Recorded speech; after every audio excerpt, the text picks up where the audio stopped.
You open the VA decision letter. Your eyes go straight to one word, denied, or maybe granted, maybe deferred. Then you see a percentage, your stomach tightens, and you close the page. Before you do that, stop. The sentence that tells you what to ask next may be several paragraphs below the result. A decision letter is not only an outcome, it is a map.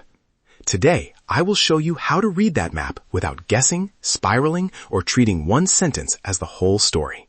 Welcome to the Veteran Benefits Reset Podcast, where we help veterans and their families better understand the VA disability benefits process, one step at a time.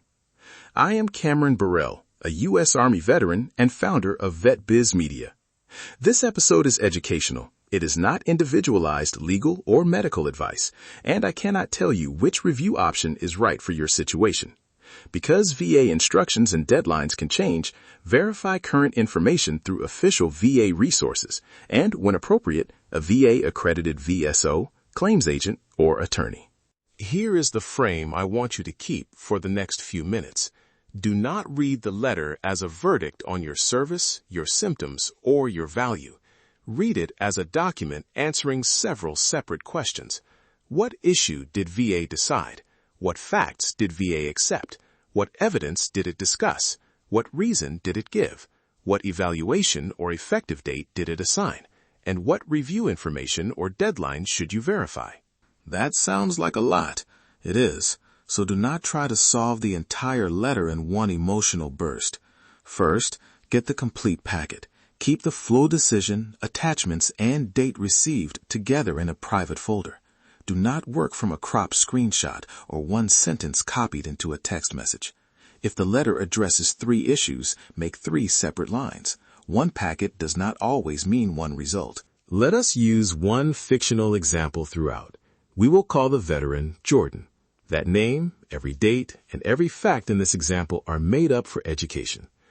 Jordan receives one decision packet covering hearing loss, a knee condition, and an increase for an already service-connected back condition. Hearing loss is denied, the knee issue is deferred, the back condition is granted at a new evaluation. 3 issues, 3 different questions. Jordan's first mistake would be saying, "My claim was denied." That sentence collapses the whole packet into one result. The more accurate statement is, one issue was denied, one was deferred, and one received a new evaluation. That may sound like a small wording change, but it changes the questions Jordan asks and the records Jordan reviews. Now start with the favorable findings. These are facts VA says it accepted in the decision. Maybe the letter acknowledges a current diagnosis. Maybe it recognizes an event or injury during service. Maybe it accepts qualifying service or another fact relevant to the issue. Find that language and copy it into your notes as closely as possible. Do not rush past it because the overall result disappointed you. For Jordan's hearing loss issue, imagine the letter says that military noise exposure is acknowledged and that service records were reviewed. That is useful context, but it does not automatically establish every other requirement, and it does not guarantee a particular evaluation or review result. A favorable finding tells you what is already accepted. It does not answer every question that follows. This is where emotions can interfere with reading. You see one favorable sentence and think, then why was the issue denied? Or you see a denial and think, they rejected everything I said. Neither conclusion necessarily follows. A decision can accept some facts while saying another element was not established, or that the evidence did not support a particular point. Read the letter like an investigator, not like someone being sentenced. Next, separate the result from the reason. The result is what happened: granted, denied, continued, partially granted, or deferred. The reason is why the letter says that result followed from the evidence and the requirements being applied. Those are not the same thing. If you only write down the result, you have recorded the destination, but not the road that led there. Here is Jordan's fictional hearing loss row. Issue: hearing loss. Result: denied. Favorable finding: military noise exposure acknowledged. evidence cited, service records, a personal statement, and a VA examination. Stated reason. The decision says the evidence did not establish the requirement it identified for the claim. Jordan's next question is not simply, why did I lose? It is, what specific element did VA say was missing or unpersuasive? And what did the examination actually conclude? Notice what we are not doing. We are not deciding that the letter is correct or incorrect. We are not predicting what a review will produce. We are identifying the exact sentence that creates the next responsible question. That distinction protects you from reacting to a general feeling when the real issue may be one specific piece of evidence, one requirement, or one explanation. Now consider Jordan's deferred knee issue. Deferred does not mean the same thing as granted, and it does not mean the same thing as denied. It means the decision packet has not finished resolving that issue in the way described by the letter. Jordan should read the specific instructions and ask whether any action is requested. The word by itself is not enough. Context matters. Then there is the back condition. Imagine the letter grants an increase but assigns an evaluation Jordan did not expect. That is not the same question as whether service connection exists. It may involve how the evidence was evaluated under the applicable criteria. Again, one packet can contain different kinds of disagreement: service connection, evaluation, effective date, and a deferred issue should not all be placed in one mental box labeled approved or denied. Let us build the tool. You can use paper, a secure digital document, or a spreadsheet. 6 boxes for each issue: issue, favorable finding, evidence, reason, question, and deadline to verify. That is the whole worksheet. It does not need to look official. It needs to help you see the decision clearly. For the first box, write the issue exactly as the letter describes it. Then add a plain language version if that helps. For the second, record the favorable finding or important fact VA identified. For the third, list the evidence the letter says it considered. For the fourth, summarize the stated reason in your own words. Then write one focused question. Finally, record the date or instruction you need to verify. Issue, finding, evidence, reason, question, deadline. A small but important warning. Evidence listed is not automatically evidence accepted as persuasive on every point. A letter may list a treatment record, a statement, a service document, or an examination. Later, it may explain that the evidence did not establish a particular element or did not support a higher evaluation. In your worksheet, keep those ideas separate. Write, VA listed this record. Then write what the decision says that record did or did not establish.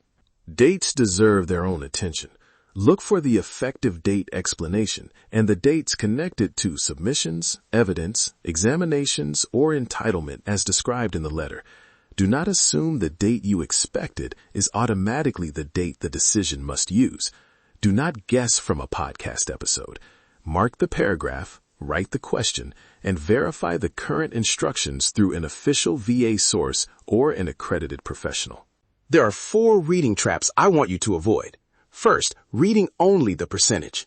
Second, overlooking a second or third issue in the same packet. Third, treating every standard paragraph as a complete explanation. Fourth, assuming that a brand new claim is always the right response to disagreement. Different circumstances may involve different review pathways, and the applicable forms, instructions, and deadlines can change. Your worksheet should help you identify the question before you choose an action. When you talk with an accredited VSO, claims agent, or attorney, bring questions that can be answered from the packet and your circumstances. You might ask, what favorable findings did VA make? What element did the decision identify as missing? Is my disagreement about service connection, the evaluation, the effective date, or something else? What current review instructions and deadlines should I protect? Did the decision address the evidence I am asking about?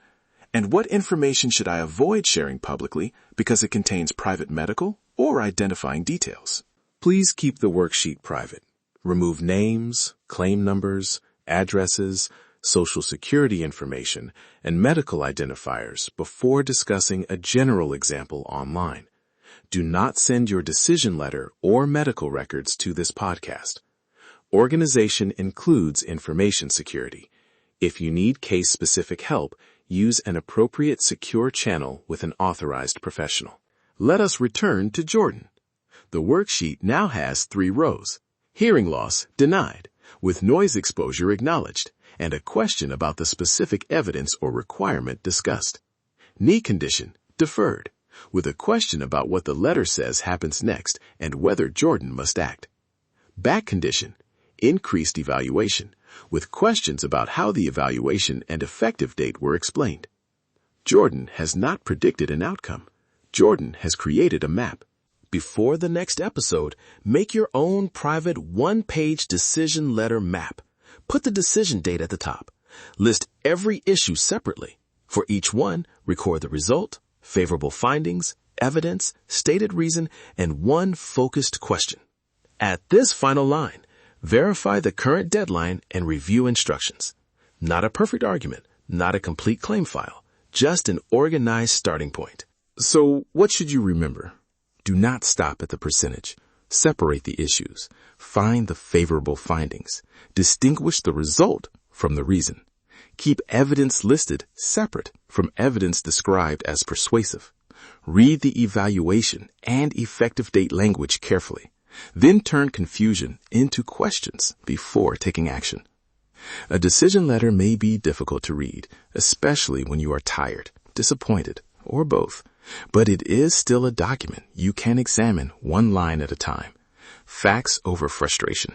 Education before action. Thanks for listening to the Veteran Benefits Reset podcast. If this episode helped you, follow the podcast, leave a review, and share it with another veteran, family member, or caregiver who could benefit. Download the free 7-step Veteran Benefits Reset Guide at vetbizmedia.com/veteran7. Remember, this is an independent educational resource, not legal or medical advice. Verify current VA information and consult an accredited professional when appropriate. Your service did not expire. Your story is still worth reviewing. Stay organized, stay informed, and take the next responsible step.